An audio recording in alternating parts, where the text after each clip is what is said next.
Welcome to the Murphy, Sam, and Jodi After the Show podcast. I know we talked in the show a lot this week, and even in another After the Show podcast, Murphy, about how you did the personal retreat and how good that was for you to reset goals in your life, personal, professional, health, all of it. Mm-hmm. But what happens when you do that and the kids are not at home with me a lot, in and out, is that I get a weekend of alone time. Oh, yeah.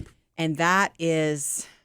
it's just currency as therapeutic for a working mother. Yeah. That is currency. Like that, it's like, and I wasn't feeling good for part of it because I'd had 2 shots that day, like vaccines and. Oh, vaccines. Okay. No, not shots. Murphy's out of town. Break out the liquor. Well, that's what I wanted to talk about. How different that is. It depends on where you are in your life, how you handle a totally free weekend. Yeah. Because even 5-10 years ago, that a free weekend, I would have made plans with girlfriends, gone here, gone there, went shopping, done all this stuff. And I love that. I love time with my girlfriends, but I made sure to not schedule anything. I wanted alone time. And do you know that is probably of course it's coveted, it's currency, I say, because you're a working mom and a lot of your life is about everybody else. So it's nice for you to focus on yourself.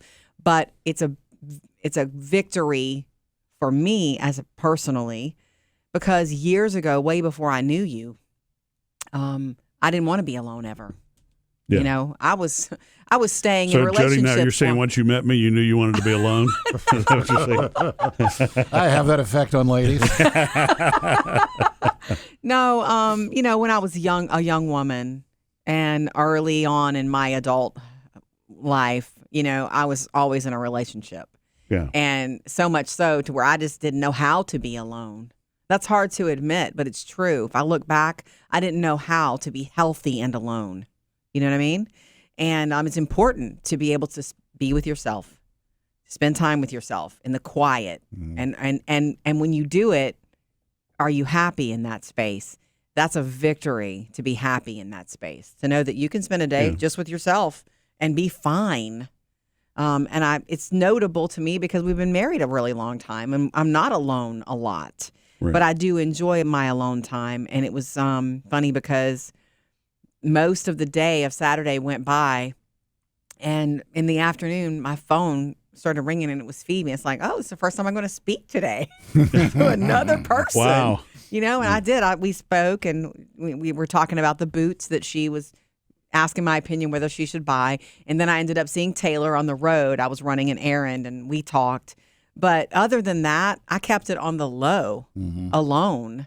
And it was lovely. I felt refreshed after and was ready to see you. I think it's like anything. It's all things in balance. Yeah. But, early on, I guess it could be that way early on in any relationship. But I also think in your very early relationships, you're just moving out of your home potentially, where you've always had people around you. I know. So you're not really, you know what I'm saying? Right. So you really don't know anything different than having people around you all the time. How many young people stay in relationships or are seeking that and need that social component because they came from a family where they were always with people? Yeah. I'm not saying it was right or wrong. I had good relationships too, but I know I also stayed in relationships because I didn't want to be alone. Right. There were times when I couldn't I think my last marriage was like that. I was like in that partly because I'd been in a marriage relationship since a long time. 87.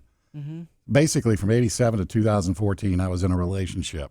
I wasn't the same person. But you were always with somebody. Yeah. And I think there was part of not a fear, but, can I do this by myself? I don't know. You're a grown boy. I think you could. Yeah. And, I've proven that, I can do it and be happy doing it. Right. Yeah. Mm-hmm. And that's good to know. Just a little self-discovery. It's not something I harped on, but I realized, I was excited to have, the house to myself and do whatever I want to do and eat what I wanted to eat and all of that.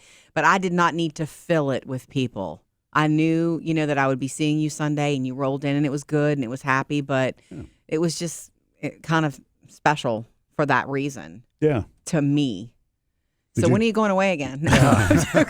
Well, I mean, look, and for me too, it was because it was truly solitude. I wasn't really in any conversation with anybody. I mean, you and I would talk every so often. Yeah. But I mean, it was the same thing, I guess, until lunchtime, until I would go grab something to eat. Yeah. I wasn't actually speaking to to anybody at that point. Which can be nice. Sometimes you need to quiet your mind. Yeah. I'm curious, what did you do around the house? I mean, I know you said you ran errands and stuff, but like, did you take a nap? Did Yes. you watch TV? Yes. Or did you I watched- nobody's here, I'm going to clean? Yes, I did it All all. those. You know me, Murphy. Yeah. I wake up early. I started early. Yeah. I cleaned out my entire closet. And I go through my closet a couple of times a year. I'm not the girl who does the right thing and gets rid of stuff all the time. I keep things that I love because I have the space for it. But with that, it means there is a lot to look at. Mm-hmm. So I did go in and I have a donation pile now. I have things I really, truly have not been wearing. I loved you. You're gorgeous. You were a deal, but I'm not wearing you. So I'm going to donate you. I did that. So my closet's in order. And I love that feeling. It looks really good in there now. I cleaned out the sink underneath my sink, and I cleaned out the drawers of my vanity. So that's all. I don't know if you know that, Murphy, but that's all in order now. Yeah, that's cool. I also cleaned out my nightstand, the nightstand right next to where I sleep on my side, Murphy. I literally did something I've never done before because they were both filling up with stuff that I thought was essential. I took them, I laid a garbage bag on the carpet, and I dumped them out. Literally 5% went back in the drawer. Mm-hmm. The rest of it got sorted somewhere else or thrown away. I was holding on to lanyards and just things that were meant something to me at the time. Yes. Right. I love when you come across that. Yeah. And it's like, why did I keep this? Right. But I did put some things back that I want in there, but they're just so much more clear and clean now. yeah. Because I use it every night. I'll stick my phone in there. My lotions are in there. I go in there. I use it constantly, and I realized it was getting high. Yeah. But I'm no kidding. To dump it out and throw away a lot of it. I think nightstands are very easily catch-alls because you quickly don't want something on top anymore. You open the drawer and drop it in there. It's like a junk drawer. Yeah. Right. I did watch Grey's Anatomy. That is my binge, and why not? It's there. It just was rolling. Not every minute. At one point, when I was cleaning out the closet, I put on American Gangster, which is one of my favorite Denzel movies ever. And I didn't sit to watch it because it's long, but I know it. It's one of those movies that I know. It's comfort food for me to have that on the background.